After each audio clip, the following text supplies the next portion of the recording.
Друзья, всем привет! Сегодня будет очередной выпуск будни сервиса в режиме лайв. К нам из Чебоксар пригнали автомобиль, чудесный автомобиль. Renault Logan второй фазы, Logan 1, второй фазы, мотор 1.6, коробка механическая. С рядом проблем. Одна из проблем, вот буквально недавно на днях мы ролик снимали. Очень большой люфт кулисы. Как вперед-назад, вверх-вниз, влево-вправо. Я уже все посмотрел. Разбит у нас здесь и шарик, и пластиковые красные втулки. Смотрите, вот тут сколько стружки. Вот. От напиленного шарика. Ужас. То есть это мы все будем менять. Следующее. Проблема с сцеплением. Сейчас мы машину запустим. Там аккуратненько запускаем. На педаль сцепления просто нажать невозможно. И даже есть еще удары в педаль тормоза. Сейчас я покажу, откуда это все идет. Даже наблюдается стук у педали сцепления. Смотрим на вилку. Посвети на вилку. Вот эта вибрация передается вся в салон через трос. Соответственно, на педали, в том числе на педаль тормоза. То есть мы будем менять корзину, диск. И еще изношен трос с сцеплением, мы его тоже будем менять. Плюс обязательно небольшие вопросы по подвеске. Очень сильно разбит левый рулевой наконечник. Течет сальник-пыльник. И подшипник передний правый у нас гудит. Естественно, начинаем с демонтажа массы. Алексей уже подвязывает радиатор. Такой умничка. Мы знаем, что на второй фазе у нас обязательно нужно подвязывать радиаторы, потому что ушки крепления верхние, раньше они были, уши крепления радиатора охлаждения раньше крепили его вот таким образом, то есть штыри заходили. Сейчас они просто сверху одеваются, то есть менее удобно стало. Так, сразу спалили еще правую опору двигателя, она очень сильно прожата, просевшая, ее мы тоже будем менять. Ну и дальше уже покажу все по низу. Друзья, смотрите, по поводу проблемы еще одной, это при вращении рулем слышны какие-то скрипы, стуки и непонятная работа в целом. Вот взгляните на пружину. Мы видим, во-первых, вот у нас замок на верхней чашке, он расположен справа, а конец витка пружины слева.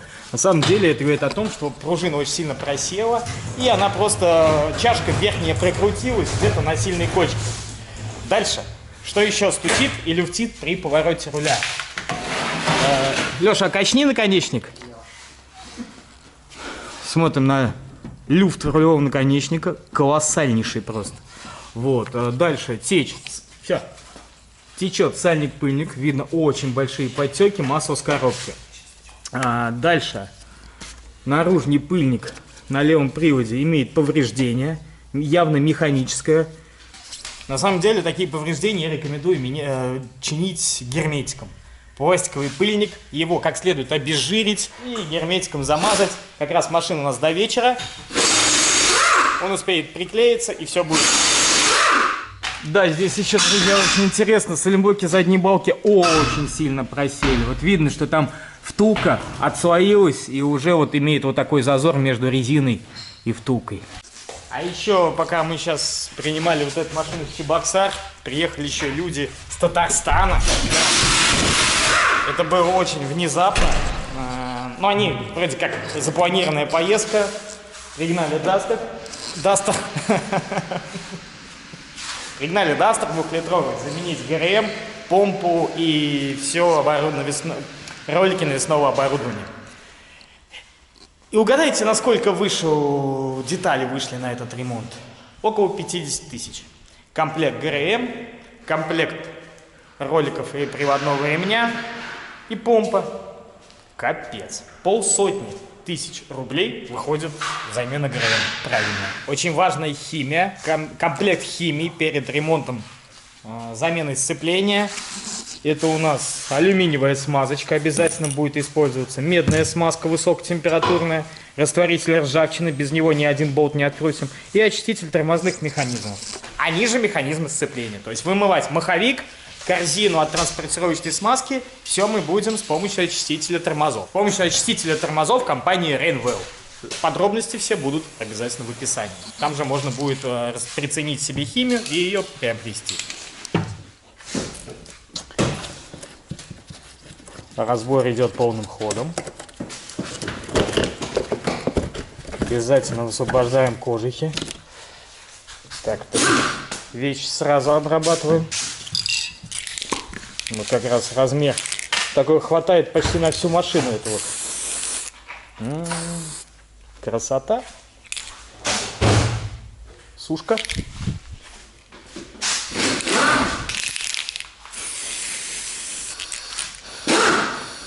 Чем старше автомобиль, тем больше у него на подрамнике в районе крепления защиты отверстий.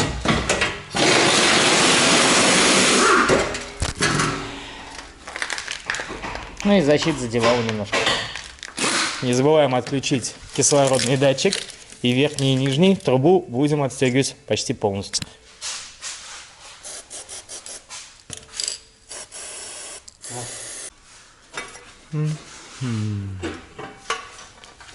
Тут почти сняли.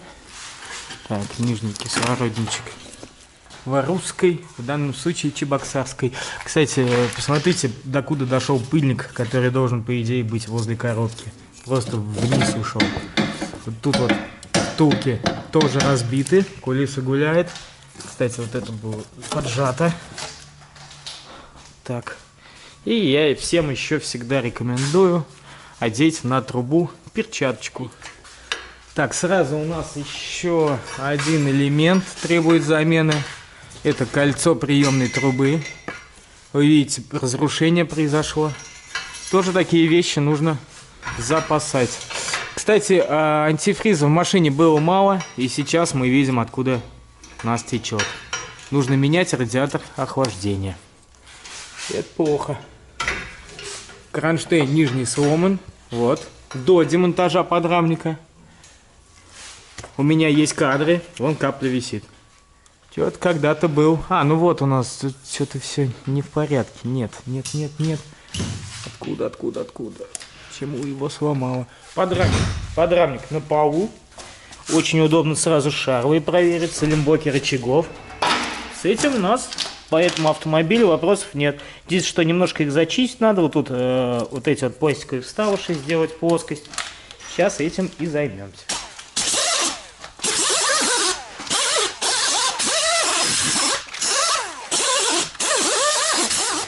Эти места обязательно обрабатываем медной смазкой, где у нас входит в подрамник.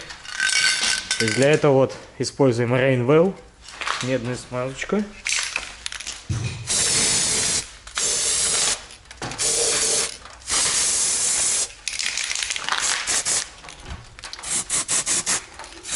Ой. Ну, здесь у нас мы видим, что тек антифриз, ухо сломано. Тут сейчас будем еще созваниваться с хозяином автомобиля, так как радиатор течет. Ну тут и радиатор кондиционера тоже не в порядке. Масло в коробке достойное уважения. Наверное, сохраним. Да, обязательно обрабатываем также медной смазкой кронштейны трубы, чтобы потом об втулке не было скрипов. Очень крутая вещь. Люблю так делать. Пока все. Так, вот у нас болты подрамника. Обязательно медной смазкой обрабатываем. Вот этот болт у нас вкручивается в коробку, поэтому его алюминиевый. И то, что у нас болты крепления рейки, они, если медью обработаем, то будет вот примерно вот такая ситуация. Они полностью вступят в реакцию с рулевой рейкой. И ничего хорошего из этого не будет. Поэтому вот эти болты рейки алюминиевой смазкой. А то, что у нас скручивается сталь к стали, соответственно, медный. Ну и вот алюмишкой мы обрабатываем сразу болты крепления коробки к двигателю. Так, ребятки, вот таким образом мы иногда ремонтируем пыльники. То есть полностью я залил герметиком. Сначала обезжирил, все осушил, немножко почистил. И теперь герметик будет продлить срок службы этому пыльнику гарантированно. Ну а сальник-пыльник, к сожалению, только менять. Здесь течет самого сальника, то есть резина не повреждена, но сальник кончился. Кстати, гляньте, какой у меня тут блок лежит. Блок управления двигателем EMS 3132. Смотрите, как он сгорел на работе. Чего он лежит, кстати, здесь? Я его сюда кинул, что ли? Паршивец. Коробка почти отстыкована. А важный момент, вот этот болт крепления опоры коробки не был затянут. Тут даже видно, как набивало. Алюминий об алюминий бил. То есть коробку уже зачем-то, ну, по крайней мере, опору точно крутили. Зачем, пока неизвестно. Так, мы готовы к демонтажу коробки. Осталась одна шпилька.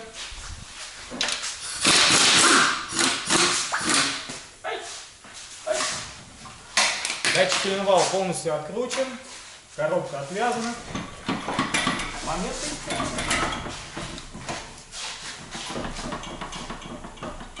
Нижняя.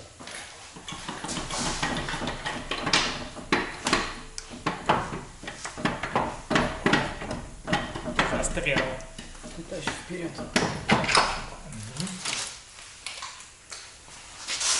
Кладем. Красота. Так, выжимной. Очень противный звук. Он даже здесь уже прожался об вилку. Упор, естественно, сухой. Направляющую чистить, смотреть. Ну вот наши лепестки на корзине, которые пострадали. Мы видим, какой износ, какая выработка. Вот здесь почти сточены до конца, здесь точили в другом месте. Вот отсюда было постоянное биение вилки. Очень жесткое. Ну, сейчас раскрутим корзину, посмотрим, что там с диском.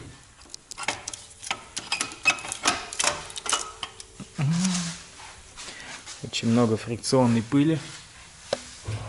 Вон она осыпается. Ну, маховик целехонький. Так, смотрим диск с обратной стороны. Ну, вот толщина диска есть еще. То есть диск еще бы походил. Но, к сожалению, дальше уже эксплуатировать автомобиль было опасно вот из-за этих лепестков. Рано или поздно они бы сточились до конца. Вон даже, по-моему, кусочек отлетел просто от моего ногтя. Представляете? И получается, что... И получилось бы, что выжимной провалился бы одной частью. Лепестки бы уперлись в его пыльник. И, соответственно, начало бы разбивать очень жестко. То есть здесь счет шел прям на минуты. Что было бы, если бы человек не попал к нам, и мы бы вовремя не спалили биение по вилке? Причем он на это особо не жаловался. Прошу заметить. Всегда контролируйте, как работает вилка у вас. Что могло произойти? Выжимной бы, когда полностью разрушился, он бы встал на перекос, начало бы очень сильно разбивать вот эту направляющую втулку. Кстати, она здесь уже не лучшего, ее шкурить и шкурить придется. Разбила бы направляющую втулку. Ну, я думаю, вы уже все знаете, наши дорогие подписчики, что замена этой втулки – это разбор полной коробки. То есть ремонт КПП, который в наше время сейчас выходит около 50-40 тысяч. Ну, сейчас, пока мы ждем детали, мы подготовим маховик, подготовим сухой картер коробки, к установке нового сцепления, стыковки коробки. Для этого воспользуюсь пылесосом, потому что фрикционную пыль вдуть воздухом не очень хорошо.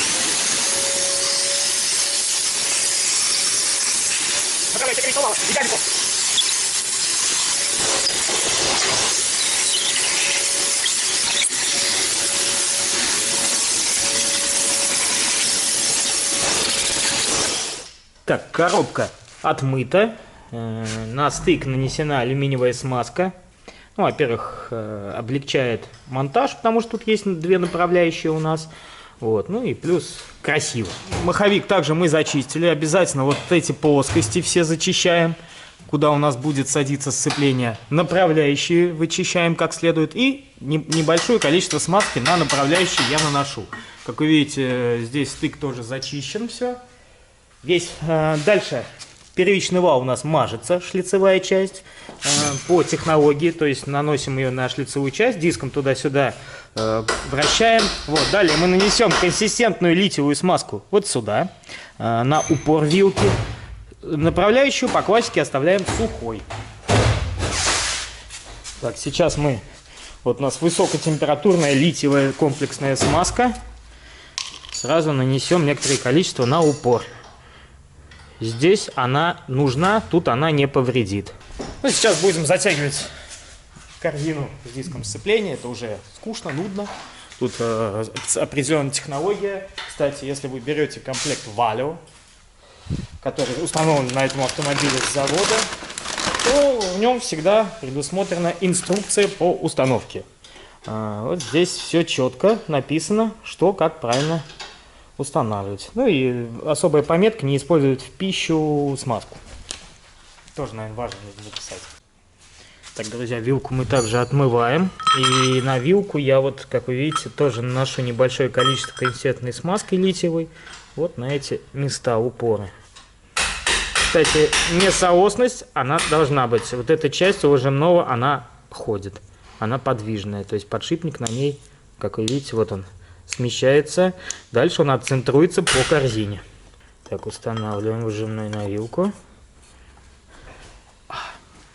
Четенько прям. Без каких-либо заеданий должен работать здесь выжимной. Ну теперь все готово к установке сцепления. Так, сцепление установлено, готово к монтажу, коробка. Единственное, что ждем мы сейчас ремкомплект, вот эту втулку и вот эти вот белые, чтобы сразу на снятой коробке заменить. Пока занимались, сняли кольцо приемной трубы, которое разрушено, тоже дозаказали. Сальник-пыльник здесь стоял не оригинальный. И, собственно, наверное, основная причина, почему он потек. Некачественный сальник. Мы устанавливаем оригинал, либо прям топчик. Вот так вот это выглядит. Гарантированно будет ходить очень-очень долго. Это можно ставить. Проверено уже многократно.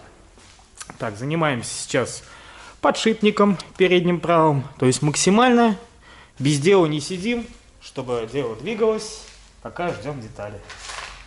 Какой подрамник красивый сдалека. Шаровая обработка. Точно, этим и займусь. Замена ГРМ полным ходом. Так, вот я снял рычаг сразу. Во-первых, смотрите, сколько тут стружки. Какой люфт в шарике. Просто капец. Ну и вот эти вот пластиковые втулки также меняем тоже по умолчанию. Они тоже снашиваются, стареют. Ну и плюс здесь пыльник разорван. То есть ремкомплект, который, кстати, можно купить по ссылочке в описании. Либо в ссылке, где у нас ролик. Есть прям большое видео, посвященное ремонту подобной кулисы. Сейчас этим и займусь. Шарик у нас клеится вместе с резиновой опорой. Вот, сейчас просто нужно подождать. Так, друзья, сейчас я нанес смазку. Смазку не простую, а именно высокотемпературную литиевую. Я ее уже проверил с пластиком. Пластику она не вредит. Она очень хорошо здесь работает. Зимой не замерзает, летом не вытекает. Идеалочка. Кому надо, вот номерок, фирма Rainwell. Милости просим, ссылочки в описании. Можно все посмотреть, приобрести. Но я сейчас буду вот это все дело стыковать. Я рекомендую оставлять кольцо от старого пыльника. То есть пыльник мы поменяли, но старый у вас остается. И я его рекомендую прокладывать сверху. Таким образом вы вот этот демпфер очень хорошо сожмете и уберете еще дополнительные люфты. То есть сейчас вообще четко все будет работать. Но с этой частью пыльника будет еще лучше. Так, ребят, сборка идет полным ходом. Заменили трос, пока было удобно. Уже привод установлен. Подшипник поменен. Кстати, забыл сказать, еще поменяли передние пружины, потому что старые совсем уже не годились. Они были очень сильно прожатые. И я вот вам показывал, одна пружина была даже не в замке. В принципе, по передку сейчас мы заканчиваем. Остается только сладенькое, это салимблоки задней балки. Руки дошли до салимблоков задней балки. Один уже поменен. Болт не затянут. Не затянут, скоба ходит. Посмотрите, в каком состоянии старые. Втулка прям свободно от рук вылетела. У нее даже есть уже износ. Очень крутая втулка. Она там уже стучала. Здесь у нас мы видим эллипс. Эллипс. Вот в таком состоянии салимблок был сзади слева. Да, поменены уже опоры, передние пружины. Так, друзья, время близится к вечеру. Хотя солнце-то еще высоко. Еще работать и работать. Но мы уже на финишной прямой. Сейчас опускаем автомобиль. Идет, протянем салимблоки задней балки. Кстати, здесь есть проблемы еще с системой АБС. Пишет неисправна цепь заднего правого датчика скорости. С этим сейчас тоже будем разбираться. Если что-нибудь будет интересненько, обязательно засниму. Пока вот немножко под капотом тоже отмыли, оттерли, чтобы чистенькую машинку отдать человеку. Все жидкости, чтобы было видно. Просто здесь ни хрена не было видно. Ничегошеньки. И масло, кстати, я у него не проверял. По датчику АБС датчик я проверил, он исправен. Неисправна именно цепь. Ну, собственно, как и пишет сканер. Цепь, датчик скорости. А у нас здесь видны следы пребывания водички. Порог такой гнилой. Ну и разъемы все окислены. Сейчас будем восстанавливать проводку. Вот, смотрите, разъем, который у нас окислился. Один провод совсем усох, как Ленин. Он зеленый весь, соответственно, здесь сигнал не проходил. Ну и вот ответная часть разъема. Сейчас мы ее тоже вскроем. Вон там два пина, все в зелени. Тоже, конечно, нужно сразу этот момент устранять. Да видно, видно. Шаушу что? Не могу его снять, он сопротивляется, гад. Босс, пауза. Я устал, босс. Ну что, друзья, мы почти закончили. Осталось только все проверить, что мы делали. Вот. Ну и плюс АБС починили. Сейчас никаких ошибок на панели нет. Заодно я хотел бы показать пробег. 222 тысячи. Так, тест все прошло. Запускаем. Все замечательно. Пробуем рулем. Ни скрипов, ни стуков. Кстати, я здесь еще и рейку подтянул немножко. Она тоже хотела. Прям вот чуть-чуть ей хотелось. Но поджалась хорошо. Ни люфтов, в рулевой ничего нет. Педаль сцепления. Сказать, что она мягкая, плавная, все равно, что ничего не сказать. По кулисе я не очень доволен, честно говоря. У меня вот вправо-лево люфт остался, потому что мы не заменили металлическую втулку. Ее в наличии у поставщиков не было быстро, чтобы она пришла. Поэтому мы это не сделали. Вот так вот. Вот большой минус, когда люди приезжают из других городов.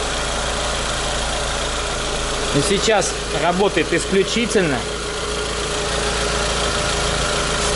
Даже мотор по-другому работает.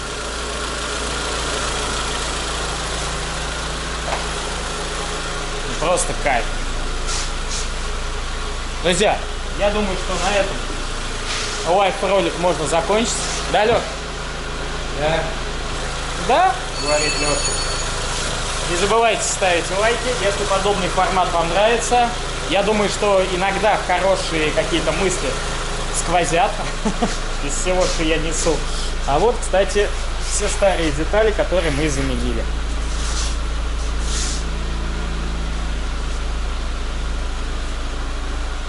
Обязательно все всегда сохраняем для людей, чтобы потом они все посмотрели, пощупали дома спокойненько. И, ну и плюс бэушные пружины на самый черный день. На этом у меня все. Я благодарю всех за внимание. Пока.